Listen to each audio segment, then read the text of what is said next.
Sherlock Holmes and the Case of the Surgeon Who Never Reached the Hospital. Chapter 1. A Caller in the Fog. It was, as I recall, the second week of November in the year 1889, when London lay smothered beneath a fog so dense that the gas lamps along Baker Street seemed no more than dim and swimming moons. I had returned to our old lodgings that evening, having dined with an old army acquaintance, and found Sherlock Holmes seated before the fire in his mouse-coloured dressing-gown, his violin resting untouched across his knees, his eyes fixed upon nothing in particular. "You are wondering, Watson," said he, without turning his head, "why I have not lit the lamp." "I confess I had wondered nothing of the kind," I replied, hanging my coat upon the peg. "I had only just come through the door, and yet you paused on the threshold a full 3 seconds before entering, which tells me you noted the darkness and drew some conclusion from it before deciding it was not worth the trouble of a remark. No matter. I have been sitting in contemplation of a curious absence of employment. 3 weeks now, Watson, without a single problem worthy of the name. Mrs. Hudson's missing hatpin does not count, whatever she may believe." I confess I smiled at this, for I knew well enough that a fortnight's idleness was, for my friend, a species of torment more acute than any bullet wound. I had scarcely settled into my chair when the bell below rang out with an urgency that spoke of trouble, and moments later we heard the heavy tread of Inspector Lestrade upon the stair, accompanied by a lighter, more hesitant footfall. "Mr. Holmes," said Lestrade, bursting in with his hat still upon his head, an oversight so unlike him that I marked it at once. "I have a bad business here, and I don't mind telling you I'm glad to bring it to you before the papers get hold of it and start printing nonsense." Behind him came a young woman, pale beneath a widow's veil not yet a day old, who was assisted to a chair by our page boy with a tenderness that did him credit. Holmes rose at once, all languor vanished, and drew the chair nearer the fire. "Mrs. Chessington," Lestrade continued, removing his hat now with visible embarrassment, "has come to me this morning with a tale that I confess has me thoroughly at sea. Her husband, Sir Aldous Chessington, the surgeon, you'll have heard the name, Doctor, I dare say, being of the medical persuasion yourself. I have operated alongside men who trained under him," I said. "A brilliant hand with a scalpel, and a temperate one besides. It is difficult to imagine him at the centre of a criminal matter." "He is at the centre of a good deal worse than that," said Lestrade grimly. "He is dead, gentlemen, and dead in circumstances that make no manner of sense to me." Holmes had seated himself opposite the widow, his long fingers steepled before him, his grey eyes taking in every particular of her dress, her hands, the state of her gloves, with the swift and silent thoroughness I had witnessed 100 times before, yet never grown wholly accustomed to. "Pray, Mrs. Chessington," said he gently, "tell us in your own words and in your own time what occurred." She drew a shuddering breath. "My husband was called out last Tuesday night, the 12th it would have been, at a little past 11. A messenger came to the door, a boy I did not recognise, bearing a note from Dr. Prentice at the Wexford Street Hospital, saying that a patient of great importance, a Lord Vane, had been brought in gravely injured and required my husband's particular skill at once, as no other surgeon in London could be trusted with so delicate an operation upon the man's spine. Aldous read the note, dressed in haste, took up his instrument case, and went out to the cab that waited below. That was the last I saw of him alive. He never arrived at the hospital, Holmes asked. He never arrived anywhere, Mr. Holmes. Dr. Prentice sent no such note. There was no Lord Vane admitted that night, injured or otherwise. My husband simply vanished from the face of the earth, until— Here her composure broke entirely, and it was some minutes before she could continue. Until Thursday morning, when he was found in an alley off Thames Street, near the river stairs, quite dead, his watch and purse gone, his instrument case beside him, though not all of the instruments were in it. I saw Holmes's eyes sharpen at this last detail, though his face betrayed nothing to the unpracticed observer. "The police surgeon's opinion?" he asked Lestrade. "Death by a blow to the skull, consistent with a fall or a robber's cosh.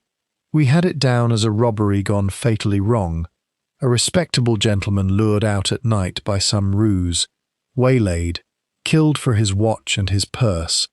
It happens oftener than you'd think, Mr. Holmes, in that quarter of the city." "And yet you have brought the matter to me," said Holmes, "which suggests that you too find something in it that does not sit easily." Lestrade shifted in his seat. "It's the note, Mr. Holmes. Dr. Prentice denies all knowledge of it and swears his hand was nowhere near the paper. And there's the matter of the missing instruments. Only 2 of them gone.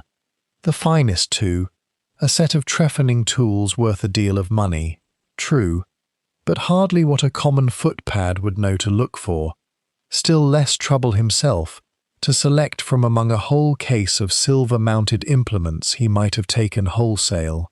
It's a rum sort of robbery that leaves half the silver behind and takes only the tools a surgeon would prize." "Curious indeed," murmured Holmes, and I saw in his eye that particular gleam, half predatory and half delighted, that told me our fortnight of idleness had come, at last, to an end. Chapter 2.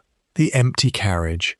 When Mrs. Chessington had been given into the care of a cab and a kindly word from Holmes, who possessed, whatever his critics might say of his coldness, a genuine gentleness toward the bereaved, my friend turned to Lestrade with the brisk energy of a hound that has caught the first thread of a scent. "Now, Lestrade, let us have the facts unclouded by sentiment. You say the cab.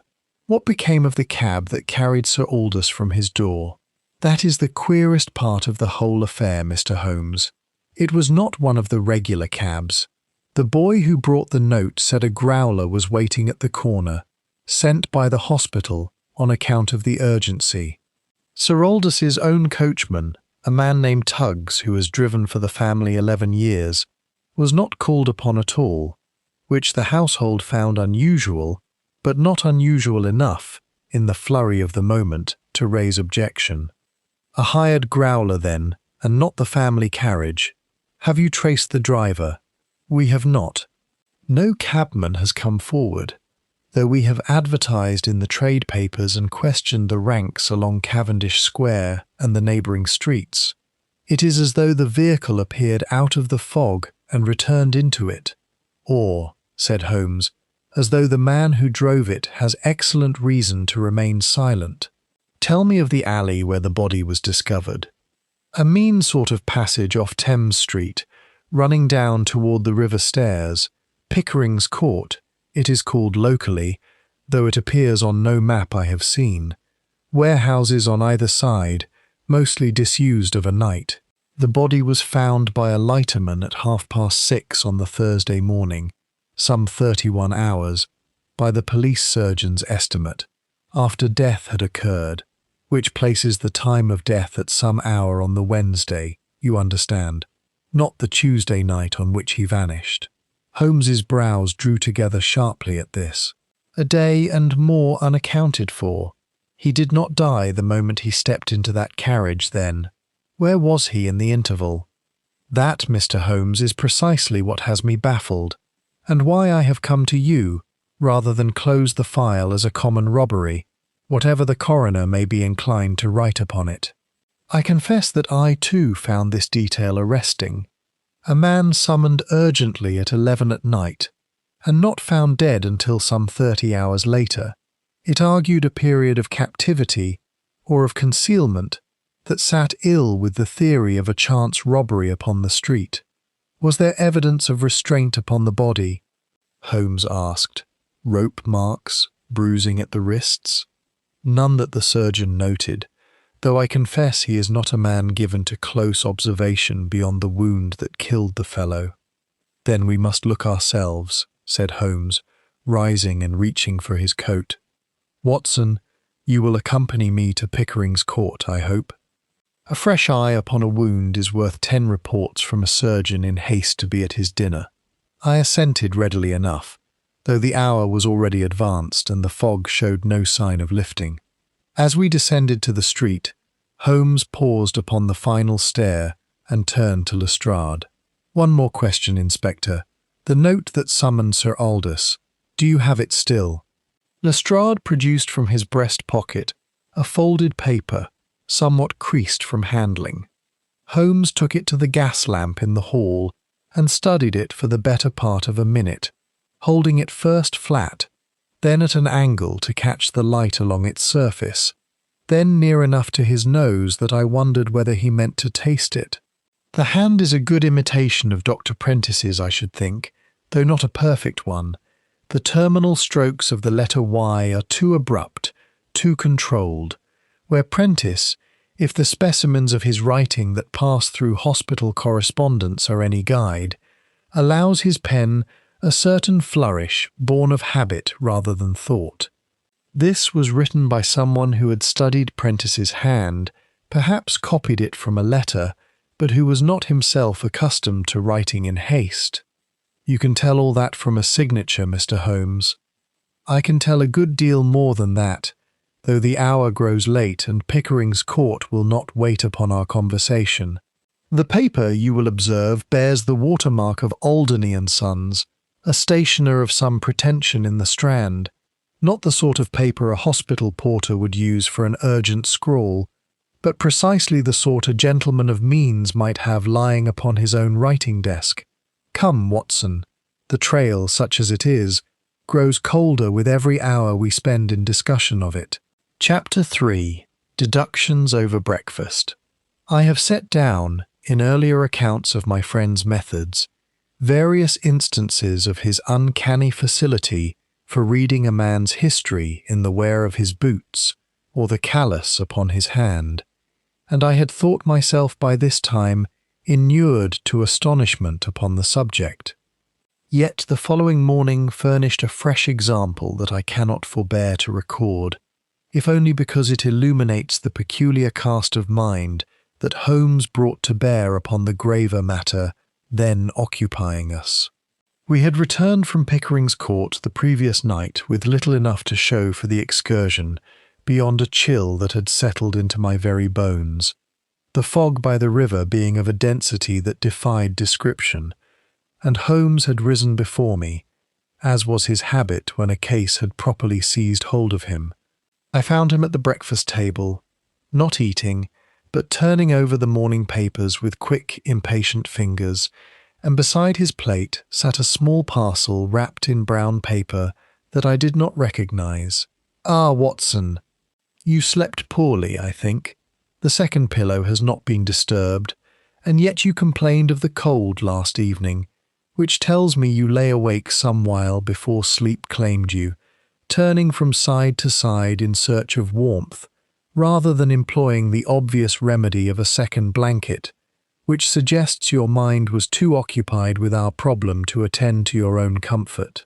You might simply have asked Mrs. Hudson whether I rang for a blanket, I said, somewhat nettled, rather than construct an elaborate deduction from my pillow. Where is the sport in that? Said he, with the ghost of a smile. Besides, I did not ask Mrs. Hudson anything. I merely observed that your dressing gown, hanging upon the door, shows the crease of having been pulled tight about the shoulders in the manner of a man attempting to conserve warmth without troubling to rise for a blanket, a small economy of effort that speaks to a mind engaged elsewhere. I could not but laugh at this, and the small tension of the morning dissolved. And what is in the parcel? A trifling matter, sent round by messenger not 20 minutes ago from a Mrs. Aldershot of Pimlico, who wishes me to determine whether her late uncle's watch, this watch, which you see here, was tampered with by a nephew she suspects of altering the terms of a will. Observe, Watson, before I answer her. The watch has been opened by an unpractised hand, for see how the case is scratched about the hinge, in a manner that speaks of an ordinary penknife rather than a jeweller's tool, and scratched, moreover, on the inside edge where a man peering into the works by lamplight, and not by daylight through a jeweller's glass, would be most likely to slip. The mechanism itself has been reset. You can see where the minute hand does not sit quite true against the enamel, a fraction of a degree, no more, but enough to tell a careful eye that the hand has been removed and replaced. Someone has altered this watch to make it appear stopped at an hour other than the true hour of death, in some scheme touching the will, though the working out of that scheme is a matter for Mrs. Aldershot's solicitor rather than for me. I shall write to her directly, and then, Watson, we shall turn our whole attention to Sir Aldous Chessington, for I confess the case grows more interesting to me with every hour of reflection, and I do not think it will yield to a morning's idle handling. He set down the watch and drew toward him a sheet of paper upon which, I saw, he had already begun to set out, in his small, precise hand, a summary of the case as it then stood. You will note, Watson, 3 facts that do not sit easily together. First, the note that summoned Chessington from his home was a forgery, written upon paper too fine for its purpose by a hand imitating, but not perfectly, that of Dr. Prentice. Second, the carriage that bore him away was not the family carriage, nor any cab that has since come forward, but a growler that appeared and vanished like a thing conjured. Third, and to my mind most significant of all, the man did not die upon the night he was taken, but some 30 hours later, in a mean alley by the river, with 2 particular surgical instruments missing from his case, while all else, his silver-mounted implements, his gold-rimmed spectacles left curiously untouched in his coat pocket, a detail Lestrade's men overlooked entirely, remained upon his person or beside it.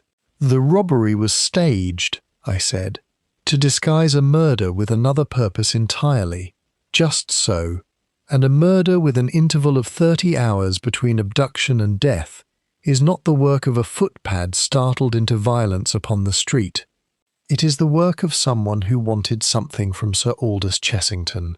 Information, I should guess, or perhaps his cooperation in some matter, and who killed him only when that something was refused, or obtained, or rendered no longer necessary.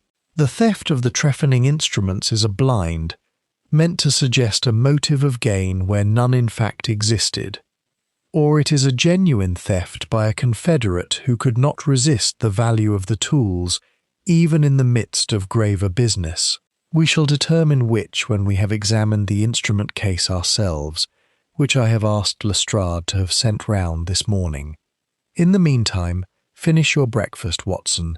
We are engaged this afternoon to call upon Dr. Prentice, whose denial of authorship of that note I intend to test rather more searchingly than Lestrade's constables are equipped to do. Chapter 4. The House in Cavendish Square. The instrument case arrived by messenger a little before 10, and Holmes fell upon it with an eagerness that would have struck a stranger as almost indecent, given the grim provenance of the object. It was a handsome case of tooled leather, lined in green baize, with a double row of fitted slots for the implements of Sir Aldous's profession: scalpels, forceps, retractors, a small saw, all gleaming still despite their ordeal, and 2 slots, side by side near the case's centre, conspicuously empty. "Trephining tools, as Lestrade said," Holmes murmured, running his finger along the empty velvet, "used in operations upon the skull, a trepan and its associated chisel, if I am not mistaken, Watson, being more conversant with such matters than I." "You are correct," I said, examining the remaining implements, "though I confess I do not see why a robber, if robber it were, should select these 2 above the rest. A silver-handled scalpel would fetch as much at a pawnbroker's as a steel trepan, and would arouse far less suspicion in the shop that bought it." "Precisely my own reasoning," said Holmes, with evident satisfaction that I had arrived at the point unaided. These were not taken for their monetary value. They were taken because someone required them, required, specifically, an instrument for operating upon the human skull, which suggests to me, Watson, though I offer it only as the loosest of hypotheses at this stage, that Sir Aldous Chessington was compelled, during those 30 missing hours, to perform some manner of surgical procedure, and that his own instruments were pressed into service for the purpose. The thought chilled me more than the fog outside. A man forced under duress to operate. Upon whom, Holmes? And to what end? That is precisely what we must discover. Come, we shall examine his house before we call upon Prentice. A man's study tells a fuller tale than his widow's grief, however genuine that grief may be, and I confess I wish to see the room in which he wrote whatever letters and kept whatever papers occupied his hours away from the operating theatre. Cavendish Square, when we reached it, presented the sombre dignity of a household in mourning. Black crape upon the door, the blinds drawn against the pale November light.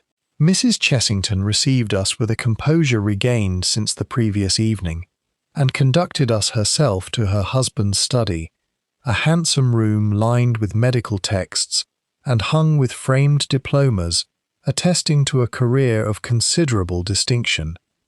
Holmes moved about the room with the swift, silent economy of motion that I had long ago ceased to find remarkable, though I never tired of watching it. He examined the desk, the grate, cold now, but he sifted the ashes nonetheless with a small pair of tongs he carried for such purposes, the bookshelves, the very carpet, upon which he knelt at one point to study something invisible to my own eye. "Your husband kept a private ledger, Mrs. Chessington?" he asked at length. "Beyond his professional account books, I mean. A diary, perhaps, or notes of a more personal nature." She hesitated, and I saw a flicker of something, surprise, or perhaps unease, cross her features. "He kept a small notebook, Mr. Holmes, bound in red morocco, in which he recorded, I confess I do not know precisely what. He was secretive about it, in the gentlest way, and I never pressed him, supposing it to contain notes toward a paper he intended for the Lancet. And where is this notebook now? I have looked for it, Mr. Holmes, since the police first came to me with their questions, and I cannot find it. It is not in this desk, nor in his dressing room, nor anywhere I have thought to search." Holmes's eyes met mine across the room, and I understood without a word passing between us that we had found, if not yet the notebook itself, at least the shape of the thing that had cost Sir Aldous Chessington his life. "One further question, madam, and I beg you will forgive its indelicacy. Had your husband in recent weeks seemed troubled, preoccupied, or fearful, or otherwise altered from his usual temper?" "He had, Mr. Holmes, though I own I did not think a great deal of it at the time.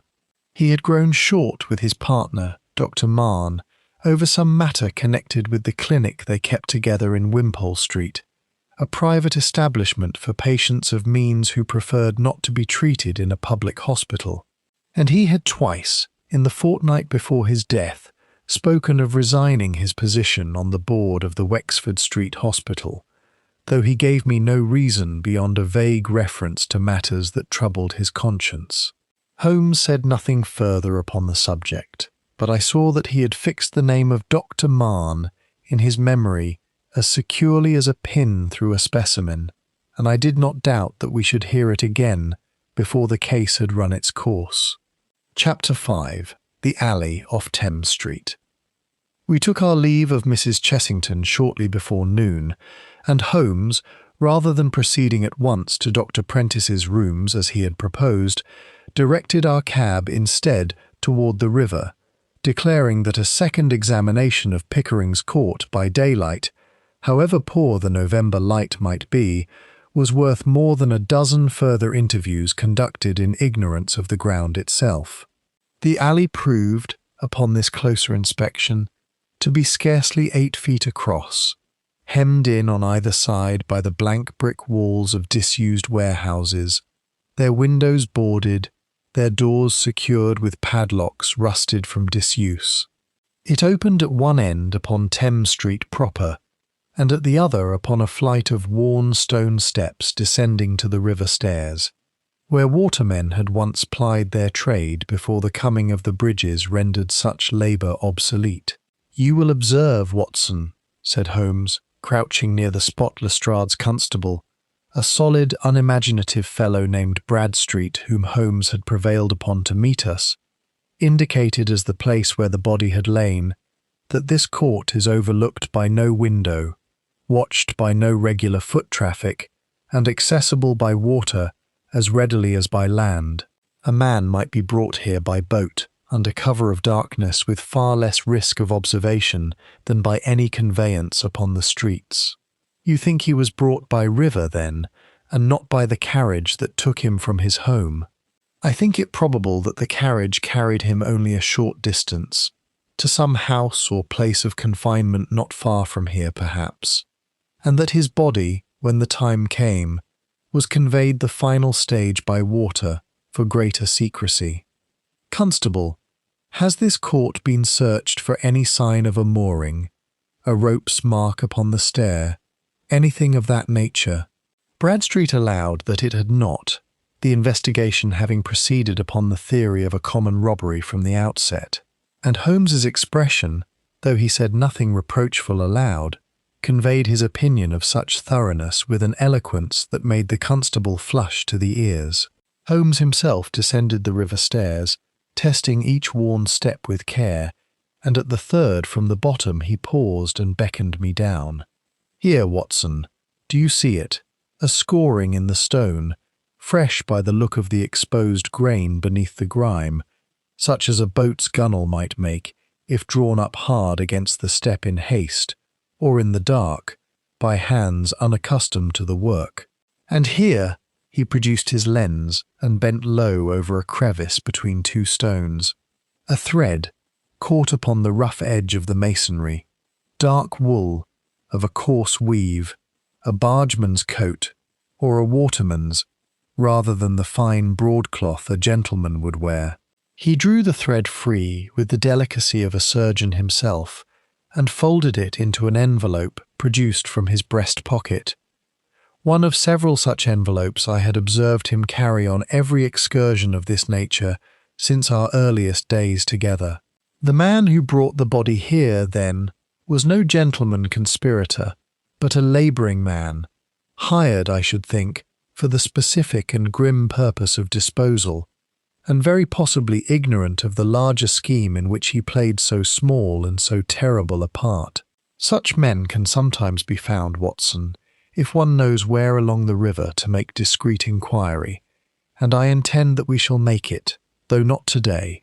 Today we have Dr. Prentice awaiting us, and I confess I am curious to see what manner of man would find his hand so convincingly forged. As we climbed back to the level of the court, Holmes paused once more, this time beside the blank wall of the nearer warehouse, and ran his gloved fingers along a section of brick some 4 feet from the ground. "What do you make of this, Watson?" I peered closely and saw a series of small, irregular scratches in the soft old mortar between the bricks, as though someone had drawn a hard point across the surface repeatedly, without evident pattern. A child at play, perhaps, or a workman testing a blade, or a man, Watson, confined here in the darkness, in pain or in desperation, marking the passage of time, or attempting, though I own this is speculation beyond what the evidence strictly supports, to leave some sign for those who might come after him.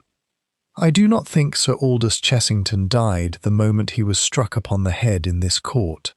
I think he was brought here already near death, or already dead, from some other place, and that these marks, if they are indeed his, were made in that other place, or upon this very spot, during some interval of consciousness we have not yet accounted for.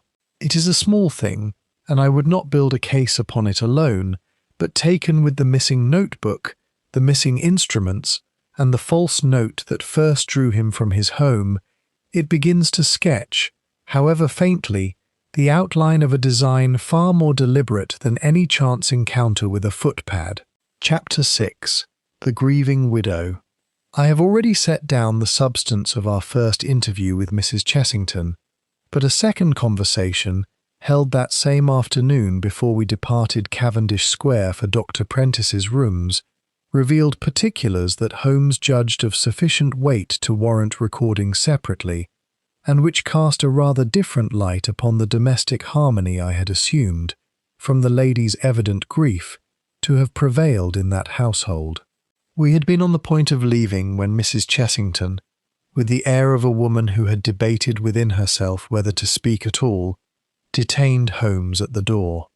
"Mr. Holmes, there is a matter I did not mention before the police, for I did not wish to see it printed in the newspapers, nor to cast suspicion where perhaps none is deserved. But you have been kind and thorough, in a manner Inspector Lestrade's men were not, and I think you should know it. I am obliged to you, madam. Pray continue. My husband and I were not, I will not pretend to you that we were not, estranged in some small degree these past months. Not through any want of affection, I believe, but through a preoccupation of his that he would not share with me.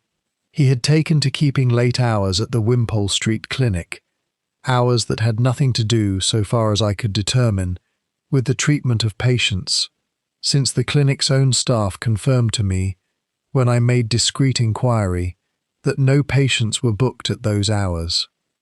And there is this, Mr. Holmes." She produced from her sleeve a small folded scrap of paper. "I found it in the pocket of a coat sent to be brushed, some 10 days before he died. I did not understand it then, and I do not understand it now, save that it troubled me enough to keep it rather than destroy it." Holmes took the paper and unfolded it. Upon it, in a hand I recognized, having by now studied Sir Aldous' correspondence at some length, as the surgeon's own, were written a series of initials paired with dates: H.W. 14 Aug. R.T. 2 Sept. E.M. 19 Sept. And beneath them, underlined twice, the single word certificates. "Do these initials mean anything to you, Mrs. Chessington? Patients, perhaps, or colleagues?" "I have wondered the same, Mr. Holmes, and can offer no certain answer. I know of no patient of my husband's whose name bore those initials, though I confess I was not privy to the whole of his practice." Holmes studied the paper a long moment, then folded it carefully and placed it, with her permission, into his breast pocket alongside the thread from the river stair. "You have done well to keep this, madam, and better still to give it to me rather than to the popular press, which would make of it a scandal before it had made of it a clue. I will say only this in the way of reassurance. Whatever the nature of your husband's late engagements, I do not at present believe them to touch upon any impropriety of the sort your fears, I think, have begun to suggest to you. A man does not commonly meet his mistress at a clinic in the small hours to discuss certificates. This has, to my eye, rather the shape of business than of romance. Grim business, perhaps, but business none the less, and business of the sort that a man of conscience might come, in time, to regret his part in. We took our leave shortly after, and I confess that as our cab rattled toward Wimpole Street, I turned the matter over in my mind with a growing unease that I did not fully articulate to Holmes until we were nearly arrived. You believe he had discovered some wrongdoing at the clinic, some scheme in which he had himself, unwittingly or otherwise, played a part. I believe it is the most probable reading of the evidence thus far assembled, Watson, though I hold it provisionally, as I hold all conclusions until the facts have been tested from every side. A surgeon of unimpeachable reputation, grown suddenly secretive, a private notebook now vanished, a list of initials paired with dates and the ominous word certificates, a partnership at a private clinic that admits patients of means and, one presumes, issues upon occasion the certificates that attend both births and deaths. I do not yet know what tale these fragments tell in full, but I begin to suspect that Dr. Silas Marne, whom we have not yet met, will prove a gentleman of very considerable interest before this day is out. Chapter 7. Dr. Prentice's Ambition. Dr. Prentice received us in his consulting rooms at the Wexford Street Hospital with the harried courtesy of a busy man interrupted, though I noted, as Holmes did also, that beneath the surface irritation lay something closer to genuine anxiety. He was a tall man of perhaps 45, with the prematurely grey hair and deep lines about the eyes that spoke of long hours and heavy responsibility, and he wasted no time in protesting his innocence of the forged note before Holmes had so much as broached the subject. "I have told the police a dozen times, Mr. Holmes, and I will tell you the same. I wrote no such note, sent no such messenger, and had no patient by the name of Lord Vane under my care that night or any other. The whole business is a fabrication, and I have suffered more than a little for it, I do assure you. The governors of this hospital look upon me now with a suspicion I have done nothing to earn. I do not for a moment suppose you guilty of forging your own name, doctor," said Holmes mildly, which visibly eased the man's tension by several degrees. "I am rather more interested in who might have studied your hand closely enough to imitate it, however imperfectly. Do you correspond regularly with anyone who might have had occasion to see a quantity of your handwriting? A colleague, a clerk, a patient to whom you write at length?" Prentice considered this with evident care. "My correspondence passes chiefly through the hospital's own clerks, and through occasional letters to fellow physicians upon matters of professional interest. I write also, I suppose, a fair quantity of prescriptions and case notes that pass through the hands of the dispensary. It is not a closely guarded thing, my handwriting, Mr. Holmes. I have never had cause to guard it." "And your relations with Sir Aldous Chessington, were they cordial?" Here Prentice hesitated, and I saw Holmes's eye sharpen at once upon the pause. "We were colleagues of long standing, Mr. Holmes, and I respected him as a surgeon beyond the common run. I will not pretend, however, that our relations were without friction. We differed, on occasion, upon matters of hospital policy.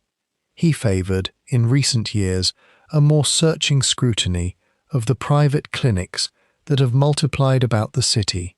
Myself, rather less so, believing such scrutiny to be a matter for the General Medical Council rather than for individual practitioners to arrogate to themselves. It was a difference of principle, Mr. Holmes, not of person. I bore him no ill will, and I can conceive of no reason why anyone should wish to see him dead, still less any reason to implicate me in so vile a business." "You spoke of private clinics requiring scrutiny," said Holmes. "Had Sir Aldous any particular establishment in mind, to your knowledge?" Prentice's discomfort visibly increased. "I would rather not say, Mr. Holmes, being unwilling to cast aspersion upon a colleague on the strength of half-remembered conversation. But since you ask directly, and since I collect you have already made some inquiry in that direction, I believe he had grown uneasy about certain practices at his own clinic in Wimpole Street. He said as much to me, in general terms, some 6 weeks past, over dinner at the Athenaeum. He would not particularize, save to say that he had begun to doubt the honesty of his own partner in a matter touching the certification of certain patients, and that he intended to look into it further before bringing the matter to the council, as he believed his duty required." "Did he name Dr. Marne directly?" "He did not need to, Mr. Holmes. There is no other partner at that clinic." Holmes rose, and I saw in the set of his shoulders that particular quality of restrained energy that told me the interview, brief as it had been, had furnished him with a good deal more than Dr. Prentice perhaps realized he had given. "You have been of great assistance, Doctor, whatever your fears to the contrary. I do not think you will find yourself under suspicion much longer. One further question, if you will indulge me. Do you know of a Lord Vane, real or invented, in connection with any hospital or clinic in London?" Prentice shook his head slowly. "I know of no Lord Vane at all, Mr. Holmes, and I have made some small inquiry of my own upon the point, out of professional curiosity, since the name was so freely used in the forged note. There is no peer of that name upon the current roll, so far as Debrett's or my own knowledge can supply.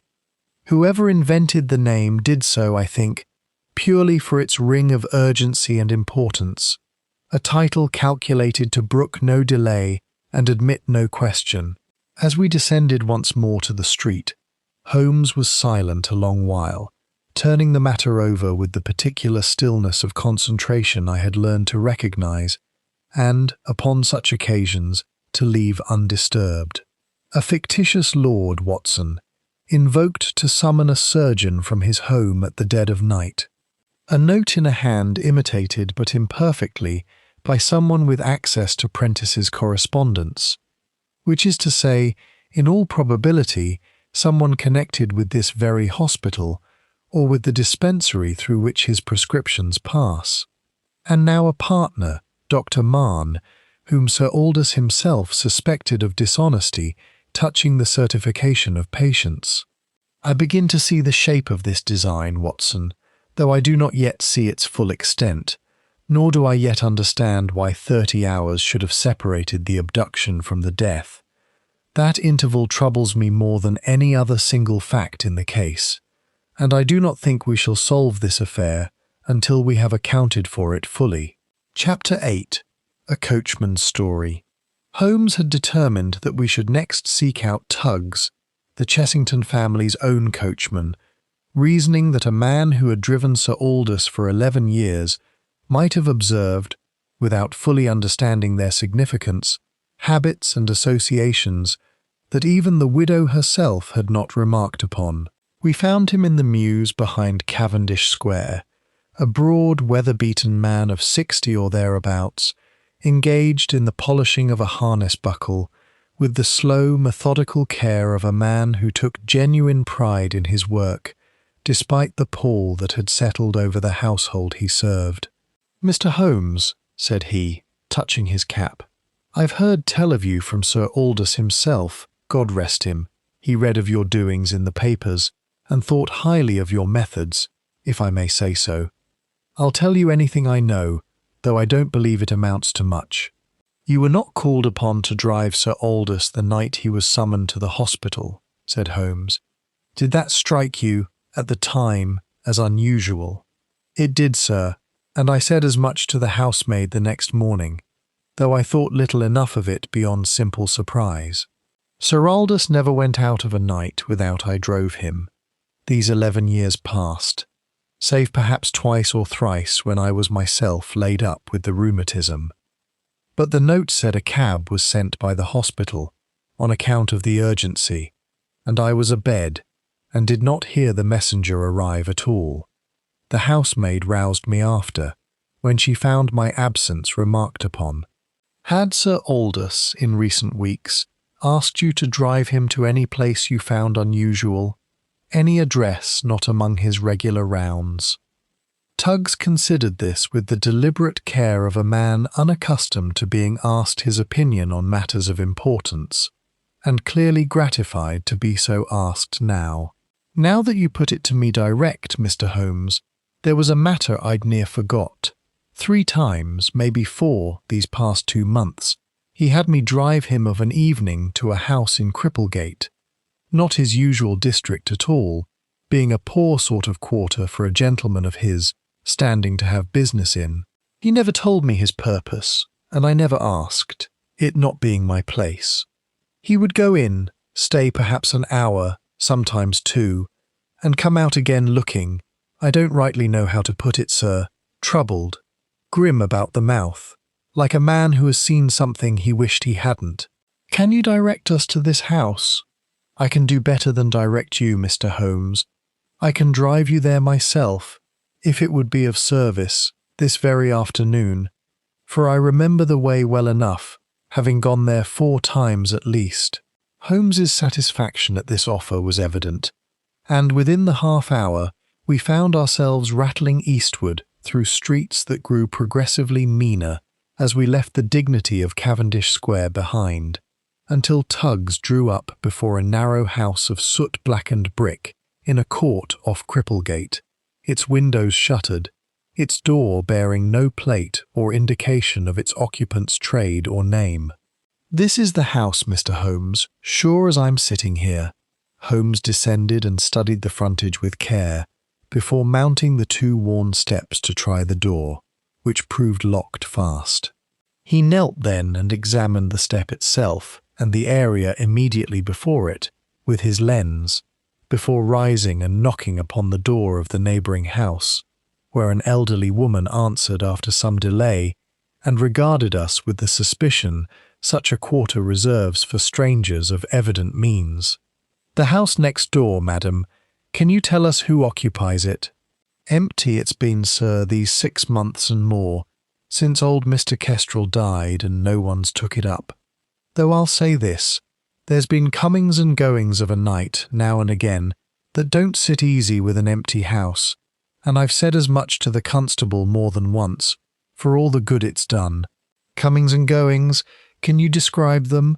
"A gentleman mostly, dark-coated, and sometimes another with him, a rougher sort, and once or twice I've heard sounds through the wall of a night that I'd rather not put a name to, sir, this being a respectable house, and me not one to gossip."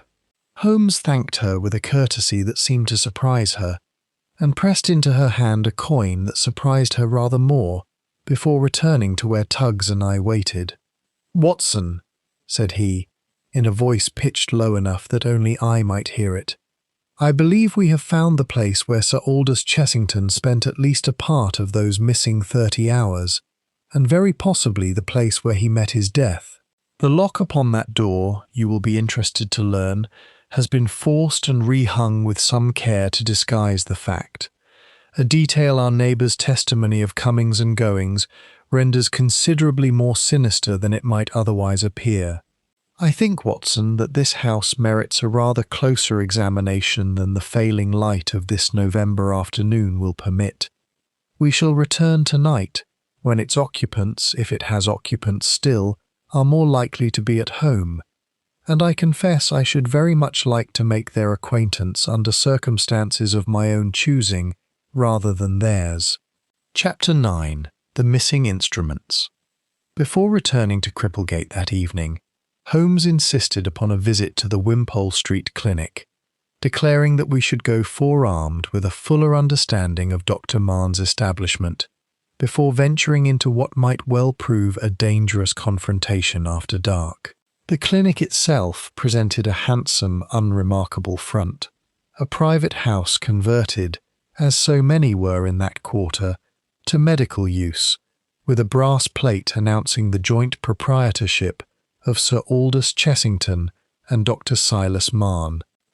We were received by a clerk who informed us that Dr. Mahn was engaged with a patient, but would see us presently, and Holmes employed the interval to examine, with the clerk's rather nervous permission, the clinic's register of admissions. "You will observe, Watson," he murmured, turning the pages with quick, practised fingers, "a curious pattern, if pattern it be, and not mere coincidence. Here, a Mrs. Wetherall, admitted the 14th of August, discharged the following day, cause of admission recorded simply as nervous exhaustion, and here initials H.W., matching precisely those upon the paper Mrs. Chessington gave us, and the date matching also. Further down, R.T., the 2nd of September, minor surgical procedure, discharged within 24 hours, and here, E.M., the 19th of September, admission and discharge both recorded upon the same day, the nature of treatment left curiously blank. 3 patients, admitted and discharged with unusual speed, their treatment vaguely or not at all described, I said.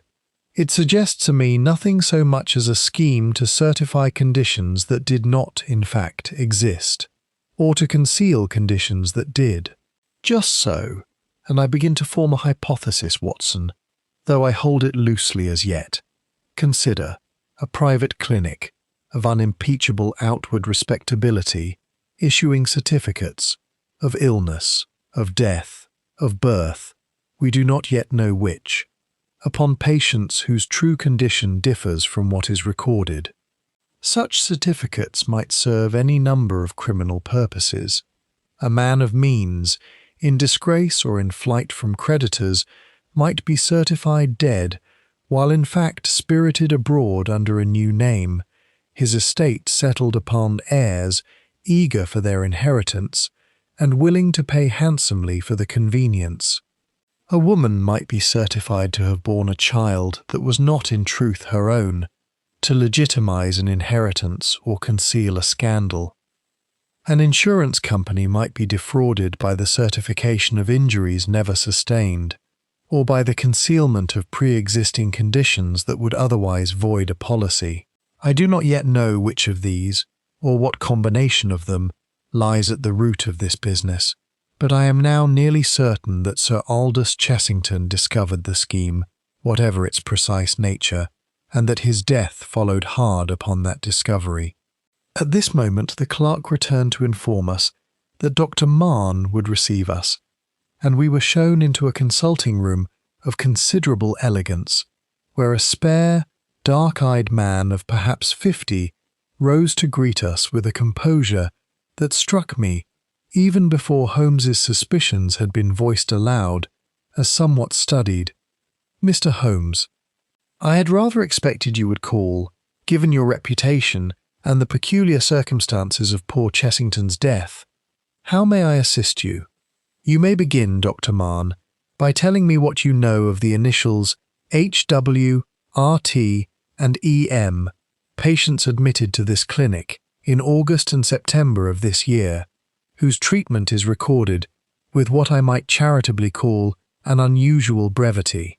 I watched Mahon's face with close attention, and though he betrayed himself by nothing so crude as a start or a change of colour, I saw a certain stillness settle over his features, a control too perfect and too sudden to be entirely natural. "Patients' records are confidential, Mr. Holmes, as I am sure a gentleman of your discretion will appreciate. I cannot discuss the particulars of their treatment without their consent, or without a warrant compelling me to do so. I had not asked for particulars of treatment, doctor, but for an explanation of an unusual pattern in your own records, a distinction I think you have drawn deliberately, in order to avoid answering the question I did in fact ask. Let me ask it again, more plainly. Were these 3 patients real persons suffering from real conditions, or were their admissions and discharges recorded for some purpose other than the treatment of genuine illness?" Mahon's composure cracked, for the first time, into something nearer to anger. "I do not care for the implication of your question, Mr. Holmes, and I think you had better leave before I summon someone to show you out.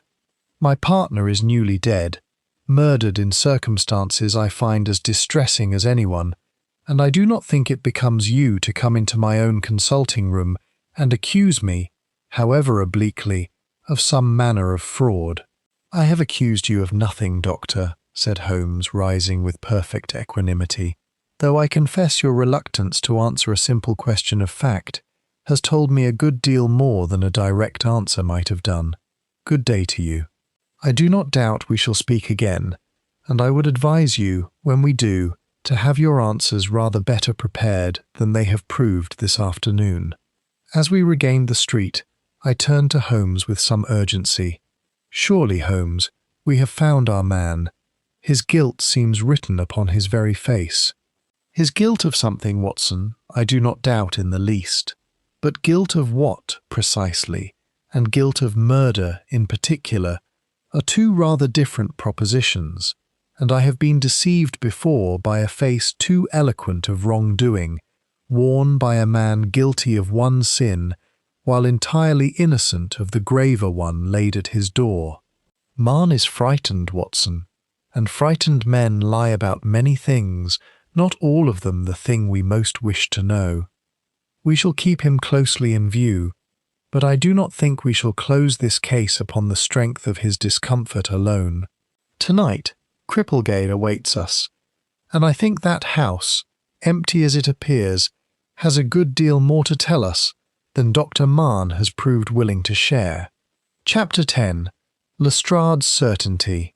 We return to Baker Street to find Lestrade awaiting us, in a state of some excitement, having called, so Mrs. Hudson informed us, twice already that afternoon in our absence. "Mr. Holmes," said he, the moment we had climbed the stair, "I think we have him. Dr. Prentice. I've had a man watching his rooms since this morning, on a hunch, and this very afternoon a parcel was delivered there that my constable managed to intercept before it reached the doctor's own hands, on a pretext I need not trouble you with. Inside it, Mr. Holmes, wrapped in oilcloth, the missing trephining instruments, the very ones taken from Chessington's case, with what looks uncommonly like dried blood upon the trepann's edge. I confess this intelligence struck me with considerable force, and I glanced at Holmes expecting to see his own composure similarly shaken. Instead, he received the news with no more than a slight considering frown, as of a man presented with a piece that does not fit comfortably into the puzzle he has already begun to assemble. Delivered to his rooms, you say, by parcel, and not discovered upon a search of the premises he might have concealed them in himself. Delivered, Mr. Holmes, not an hour before we intercepted it, which tells me he had them hidden elsewhere and was having them brought to him now that he judged the search of his rooms complete and the danger past. Or, said Holmes, it tells us that someone else wished the instruments to be found in his possession and arranged their delivery at a moment calculated to implicate him beyond easy denial. Have you traced the parcel to its sender? Lestrade's certainty wavered visibly for the first time. The delivery boy states he was given the parcel and a shilling by a stranger in the street, with instructions to carry it to Prentice's address. A common enough arrangement in this city, and one that tells us nothing of the true sender, I grant you. But surely, Mr. Holmes, the simplest explanation is generally the true one, that Prentice, having taken the instruments himself upon the night of the murder, arranged for their delivery to his own rooms only now, once he judged it safe, precisely because an earlier delivery would have coincided too closely with the murder itself and invited suspicion. The simplest explanation, Lestrade, is not always the same as the correct one, whatever the maxim may claim, and I would remind you that we established only yesterday, through independent inquiry, that Sir Aldous Chessington was very probably held captive in a house in Cripplegate during at least a part of the 30 hours between his abduction and his death, a house with no evident connection to Dr. Prentice, and every connection to habits of Sir Aldous' own that had nothing to do with the Wexford Street Hospital. I do not say Prentice is innocent.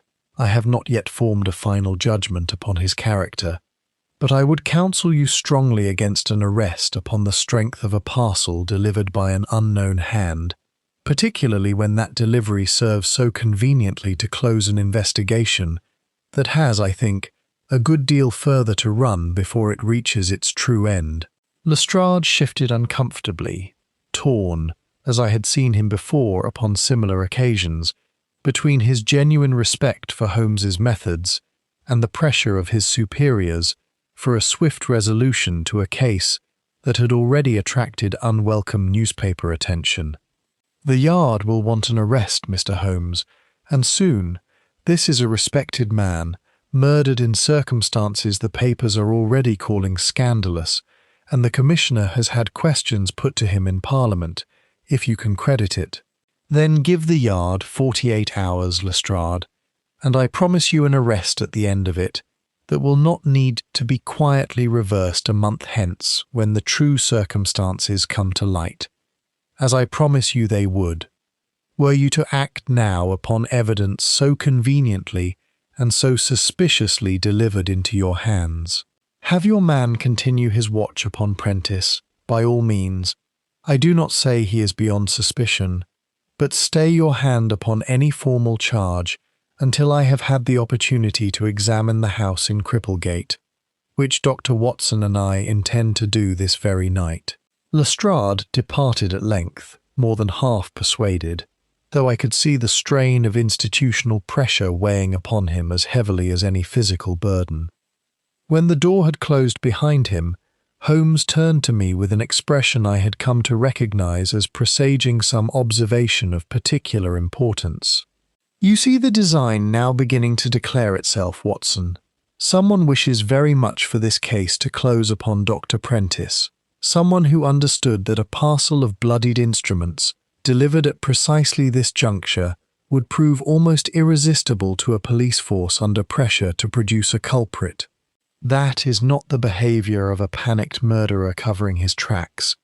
It is the behavior of a calculating one, laying a trail for others to follow to their own destruction.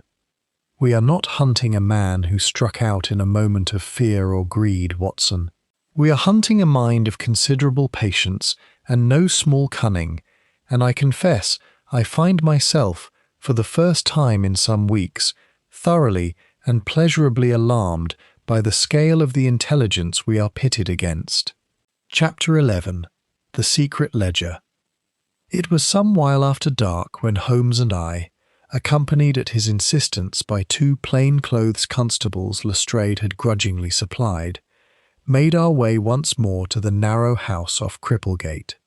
Holmes had spent the intervening hours, as I later learned, in a visit to the General Medical Council's offices, where an old acquaintance in the Registrar's Department had furnished him with certain records touching the licensing and history of Dr. Silas Marne, records whose significance he did not disclose to me until we stood once more before the darkened house.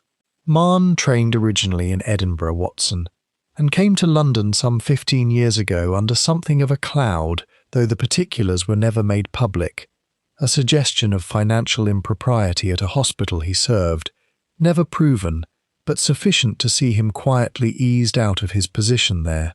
He entered into partnership with Chessington some 8 years past, and has, by all outward appearances, prospered considerably since, rather more considerably, in fact, than the ordinary profits of a private clinic would seem to explain, if the property he has acquired in that time is any guide.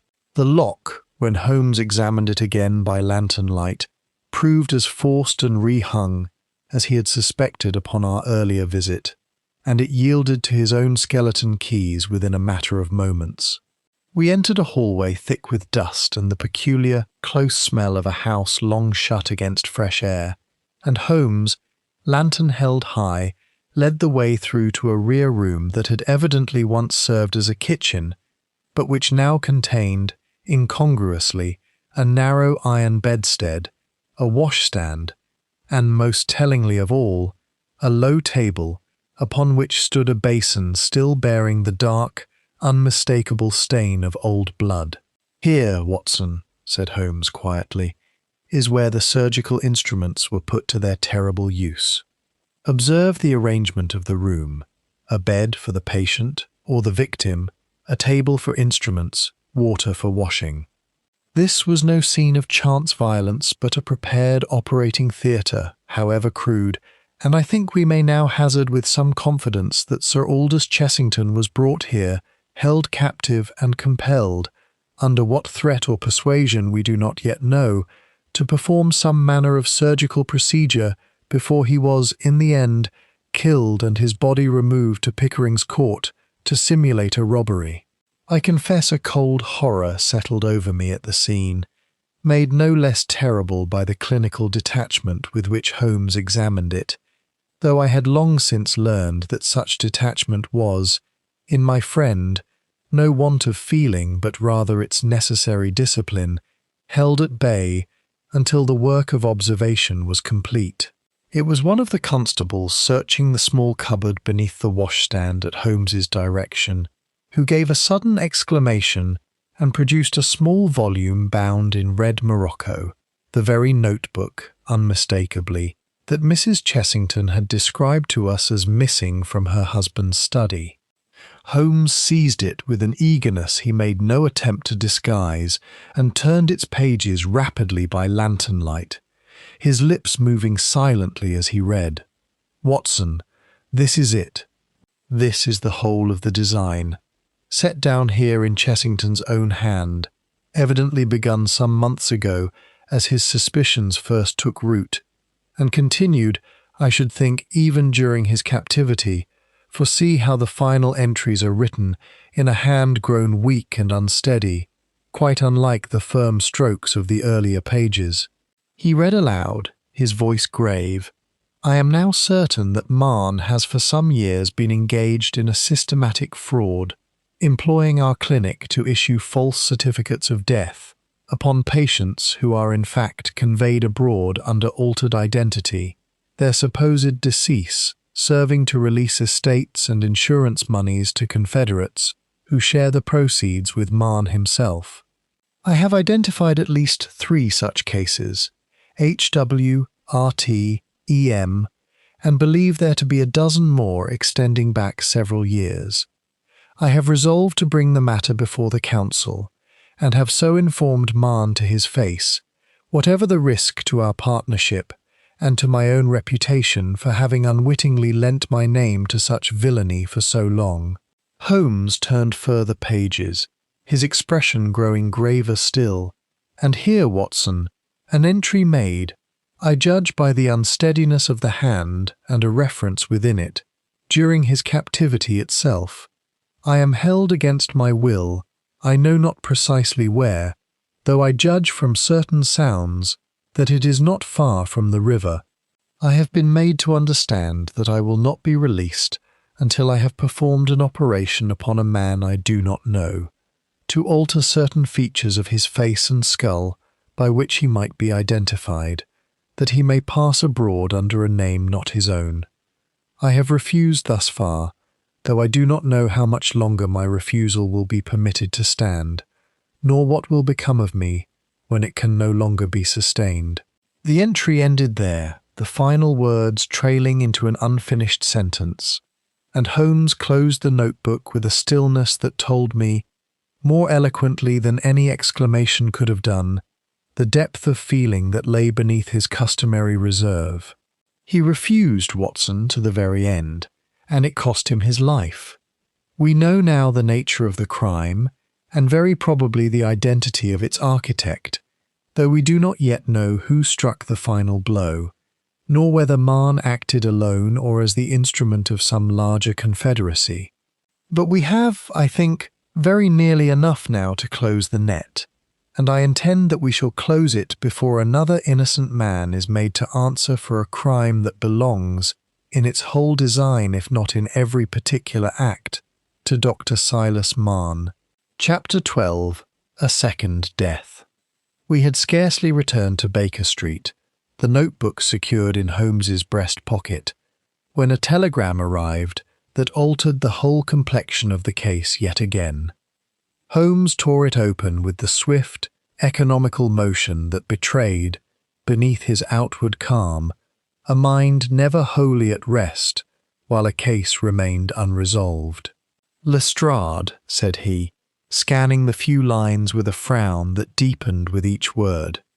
"A second death, Watson. A clerk employed at the Wimpole Street Clinic, one's in Josiah Cutter, who kept the admissions register we examined this afternoon, has been found dead in his lodgings in Somers Town, within the hour. The circumstances," Lestrade writes, "bear a disturbing resemblance to those surrounding Chessington's own death, though the body was discovered far more promptly this time. We were in a cab within minutes, and reached Somers Town to find Lestrade himself awaiting us before a mean lodging-house, his earlier certainty regarding Dr. Prentice's guilt visibly shaken by this fresh and inconvenient development. He was found not 2 hours ago by his landlady, Mr. Holmes, when he failed to answer her knock at the usual hour, and she let herself in with her own key, fearing him taken ill. A blow to the skull, much as with Chessington, though delivered, the police surgeon believes, with rather less force and considerably more haste, as though the murderer were disturbed or pressed for time.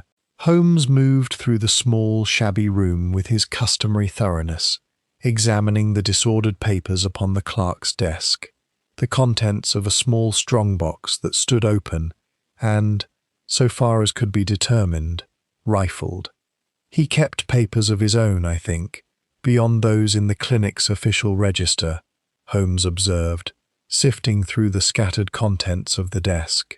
A private record, perhaps, kept as insurance against precisely the sort of betrayal his employer might one day visit upon him, a common enough precaution among men who find themselves, however unwillingly, complicit in another's schemes. You believe Cutter knew of the fraud, then, was party to it? I believe it exceedingly probable, Watson. Recall the register itself, admissions and discharges recorded with a brevity that seemed, even to our untrained eyes, calculated to obscure rather than illuminate. Such record-keeping does not occur by accident, nor without the active complicity, or at the least the willful blindness, of the clerk who maintains it. I think Cutter knew a great deal of Mahon's activities, and I think Mahon, learning, through what channel we do not yet know, though I have my suspicions, that Sir Aldous' own notebook had come into our possession, judged it prudent to silence the one remaining witness who might corroborate its contents from an independent quarter. Then Mahon knows we have found the house in Cripplegate, and the notebook within it, I said, with a sudden chill. He will know his time grows short. He will indeed, Watson, and a cornered man of Mahon's evident intelligence is a dangerous creature, capable of actions considerably more desperate than any he has yet ventured. I do not think we can afford Lestrade's requested 48 hours any longer. We must move swiftly, and yet not so swiftly as to move wrongly, for a man of Mahon's resources, and I begin to suspect they are more considerable than a private clinic's ordinary profits would explain, will have prepared more than one avenue of escape, should the need for flight arise. Lestrade, chastened by the evident collapse of his theory regarding Prentice, was for the first time entirely willing to defer to Holmes's judgment. What would you have me do, Mr. Holmes? Have your men watch every port and railway terminus for a man answering Mahon's description, though I do not think he will attempt so obvious a flight, while he believes himself still unsuspected of the murder itself, whatever anxiety the loss of his notebook and his clerk's death may occasion him. Have Prentice released from any suspicion your superiors may yet harbour against him, quietly, and without public retraction, that might alert Mahon to how much we have already learned. And give me 2 days more, Lestrade, not 48 hours of passive waiting, but 2 days in which I intend to set a trap of my own devising, one that will require Mahon himself to walk into it of his own volition, believing he acts to secure his own safety rather than to seal his doom. I saw in Lestrade's face the particular mixture of relief and apprehension that Holmes's schemes so often provoked in the official force. Relief that the burden of decision had passed to abler hands, apprehension at the unorthodox and sometimes perilous methods by which my friend habitually achieved his results. But he nodded his assent, and as we made our way back through the fog-bound streets to Baker Street, I saw upon Holmes's countenance the particular stillness that I had learned, over the years of our association, to recognize as the calm before a decisive and often dangerous action. Chapter 13. Holmes grows restless. The 2 days that followed were, for me, among the most trying of our long association, for Holmes fell into one of those states of intense, silent concentration during which he became to all outward appearance a stranger, pacing the sitting room for hours at a stretch, refusing food, answering my occasional attempts at conversation with monosyllables or not at all, and disappearing for long intervals upon errands he did not trouble to explain. I gathered, from fragments let fall in rare moments of expansiveness, that he had spent a portion of this time in the disguise of a dock labourer, making inquiry among the watermen and lightermen of the river quarter near Pickering's Court, in search of the man whose coarse-woven thread he had discovered upon the stair, and that this inquiry had met, at length, with a measure of success. "A man named Kegg, Watson," he told me upon the evening of the second day, having returned in his own person at last, though still bearing traces of grime about his hands that spoke of the disguise so recently abandoned. "A waterman of indifferent reputation, known along that stretch of the river as a man willing to undertake work that asks no questions, provided the payment is sufficient. I have not yet spoken with him directly. That interview I reserve for tomorrow, when I intend to have Lestrade's men within easy call. But I have established, through discreet inquiry among his associates, that he was engaged some 10 days past for a task he described, in his cups, as shifting a parcel from a house near Cripplegate to the river stairs by Thames Street, for a payment he judged handsome beyond the ordinary run of such work. "Then we have our link between the house and the alley confirmed," I said. "Surely that, combined with the notebook, is evidence enough to move against Mahon directly." "Evidence enough to arrest him, perhaps, Watson, though I do not think evidence enough to convict him with the certainty I should wish, absent a confession or the testimony of an accomplice willing to turn against him. Kegg can testify to shifting a parcel. He cannot testify, I think, to knowing its contents, still less to any complicity in the murder itself, and a clever counsel could make much of that distinction before a jury inclined, as juries often are, to doubt the word of a man of Kegg's character when set against that of a respected physician. No, Watson, I want more than an arrest that a skilled defence might yet unravel. I want Mahon's own hand in his undoing, a confession wrung from him by circumstances of my own arrangement, that no jury could doubt and no counsel could explain away. And how do you propose to obtain such a confession from a man who has, thus far, proved himself both cautious and cunning?" Holmes's eyes, for the first time in 2 days, took on something of their old gleam. "By persuading him, Watson, that a witness exists whom he has not yet silenced, a witness who saw more of the events at Pickering's Court than either Chessington's death or Cutter's has yet revealed to us, and who is prepared, for a price, to sell that silence rather than carry it to Scotland Yard. I intend, tomorrow night, to become that witness myself." I confess a considerable unease at this proposal, knowing as I did the lengths to which desperate men might go when their liberty, and very possibly their neck, hung in the balance. "Holmes, this is no idle risk. A man who has killed twice already will not hesitate at a third murder, particularly one that promises to remove the sole obstacle between himself and safety. I am aware of the danger, Watson, and I do not propose to face it unaided. Indeed, I mean to enlist your own assistance, and Lestrade's, in an arrangement I have been turning over these 2 days past, and which I believe will draw Mahon into a trap from which no cunning of his can extract him. But I will not deceive you as to the risk, for you have earned, these many years, the right to enter into such enterprises with your eyes fully open, rather than led blindfold into danger by a friend too fond of dramatic effect to trouble himself with proper warning. He rose then and crossed to the window, drawing aside the curtain to gaze out upon the fog-wrapped street below, and when he spoke again his voice had taken on a graver note than I had heard from him in some while. "I keep returning, Watson, to those final words in Chessington's notebook, his refusal, sustained to the very end, to lend his skill to the mutilation of an innocent man for the sake of another's fraud.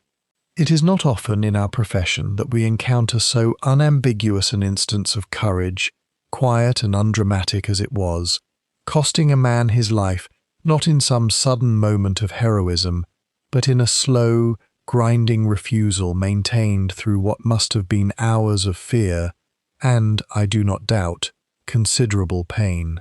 I find I have taken this case rather more personally than is, perhaps, my usual habit, and I confess I shall not rest easy until Dr. Silas Marne has been made to answer, in full, for what he took from that man's family, and from the world's stock of decent and courageous physicians, which is not so large that it can well afford the loss.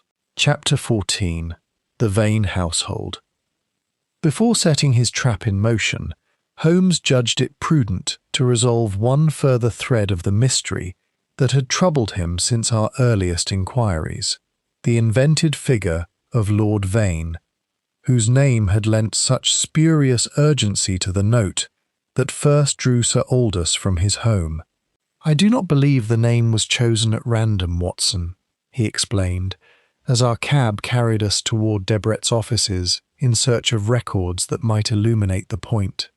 A forger constructing a note upon which a man's willingness to venture out at midnight depends will generally choose a name calculated to lend the greatest plausibility to the summons, a name known, if only slightly, to the man being deceived, or a name of sufficient rank that questioning it might seem, in the urgency of the moment, an impertinence beneath consideration.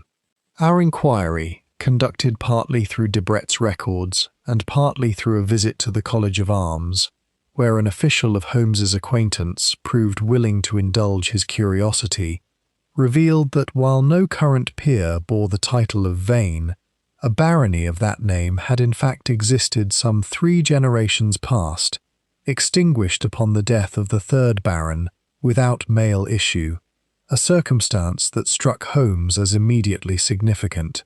An extinct title, Watson, resurrected for a single night's deception. This tells me something of the mind that constructed the scheme, a mind with some acquaintance with genealogy, or with access to reference works upon the peerage, sufficient to select a name that would ring true to a man of Chessington's education, without risking the immediate contradiction that invoking a living lord's name might have invited, should Chessington have chanced to know the gentleman socially. Further inquiry, pursued through the records of the extinguished barony's last holdings, led us to a solicitor's office in Lincoln's Inn, where the firm of Wrentham and Bligh had, we learned, handled the settlement of the Vane estate upon its extinction some 15 years previously, and where, Holmes discovered upon examination of records he obtained through means he did not trouble to specify, Dr. Silas Marne had himself served, in the years before his medical career had fully absorbed his energies, as a junior clerk. "There, Watson," said Holmes, with the particular satisfaction of a man who has closed a small but stubborn gap in his reasoning.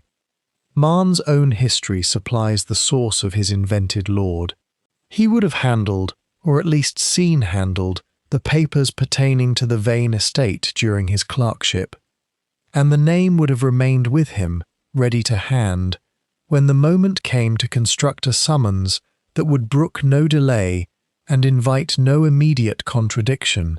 It is a small thing, this discovery, and would convict no man on its own merits, but it adds one more thread to the cord we are weaving about Dr. Marne's neck, and confirms beyond reasonable doubt that the forged note originated with him, or with someone very close to him, rather than with any confederate operating independently.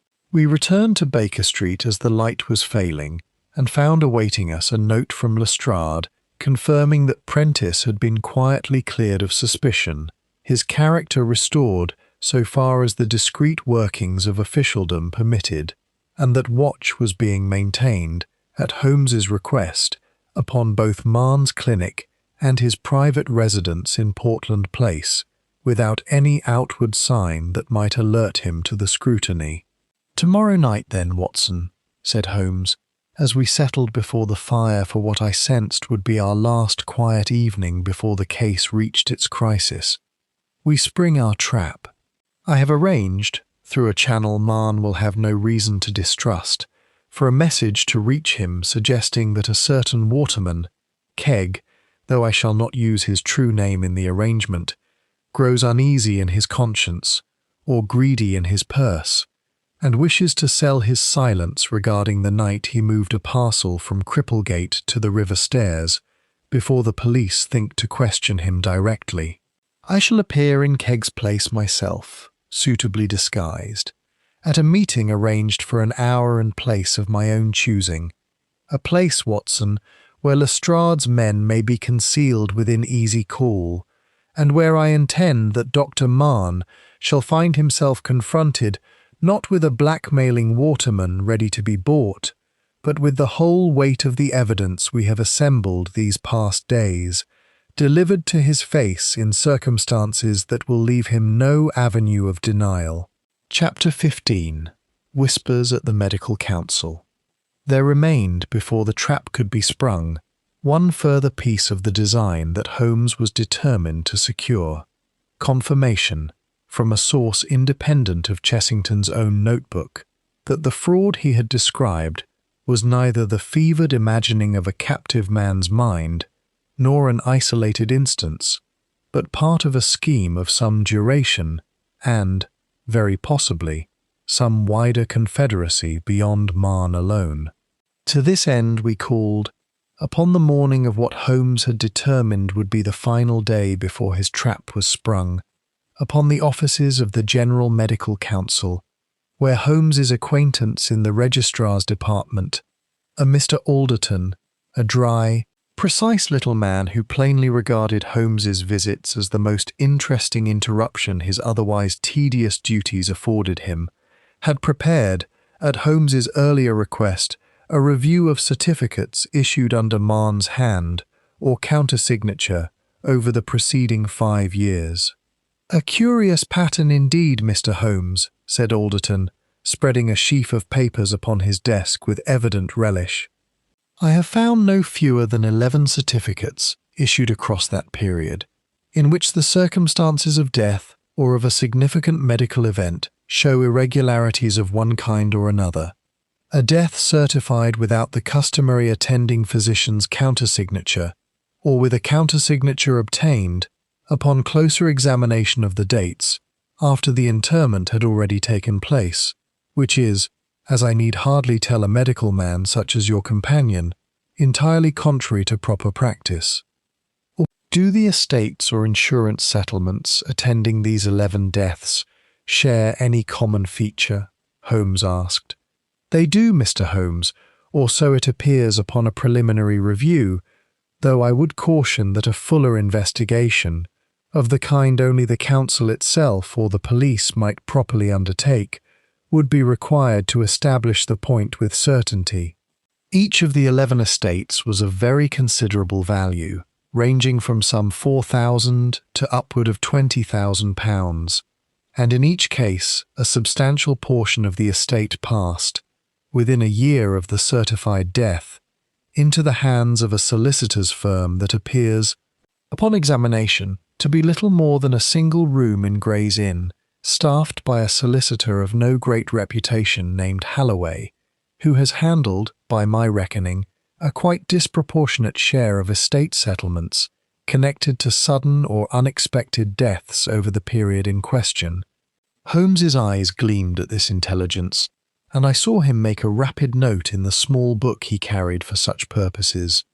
"Then we have not a single fraudster acting alone but a confederacy, Marn to certify the deaths, or the conditions requiring certification, and Halloway to manage the legal settlement that follows, each drawing his share of the proceeds." "It would explain, Alderton, a good deal that has puzzled me, not least the resources Marn appears to command, which exceed by a considerable margin what an ordinary private clinic, however successful, could reasonably be expected to yield." "There is one thing more, Mr. Holmes, that I think you will wish to know," said Alderton, lowering his voice, though we were quite alone in the small office. "Sir Aldous Chessington called upon me himself, not 3 weeks before his death, and asked to review precisely these same records, upon much the same suspicion you have yourself expressed this morning. I did not think a great deal of the visit at the time, supposing it a matter of routine professional curiosity, but in light of subsequent events I have come to believe he had already begun to suspect his partner, and had come here seeking the same confirmation you have this morning obtained.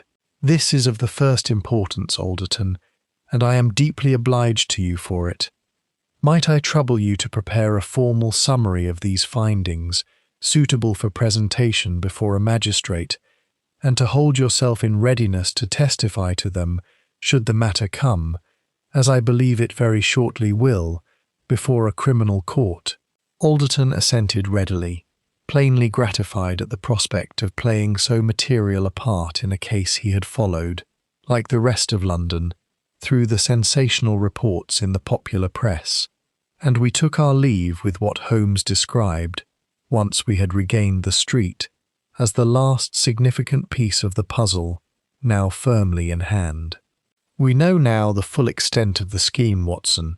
Not a single desperate fraud, but a sustained and lucrative criminal enterprise, conducted over years, involving at the least 2 confederates and very possibly more, and responsible, we may now suspect with some confidence, not merely for the deaths of Chessington and the unfortunate clerk Cutter, but for a train of earlier deaths, real or fictitious, stretching back across half a decade. Sir Aldous Chessington's crime, in the eyes of those who orchestrated this scheme, was not merely to have discovered it, but to have possessed the courage to act upon that discovery, rather than to look away, as I suspect a good many other men, faced with the same knowledge and the same danger, might have chosen to do. Tonight, Watson, we finish this business, and I do not intend that Dr. Silas Marne shall enjoy another night's untroubled sleep in his handsome house in Portland Place. Chapter 16. The Trap is Laid. The arrangements for that evening's confrontation had been laid with a care that even Lestrade, initially sceptical of what he termed Holmes's theatrical inclinations, came at length to admit was thorough beyond reproach. The meeting with Marne, ostensibly on Kegg's behalf, had been fixed for 10 o'clock that night, at a disused warehouse near the river not far from Pickering's Court itself, a location Holmes had selected, he explained to me, with deliberate irony, since it lay within sight of the very alley where Chessington's body had been found, and would, he judged, exert a psychological pressure upon Marne that a more neutral setting could not supply.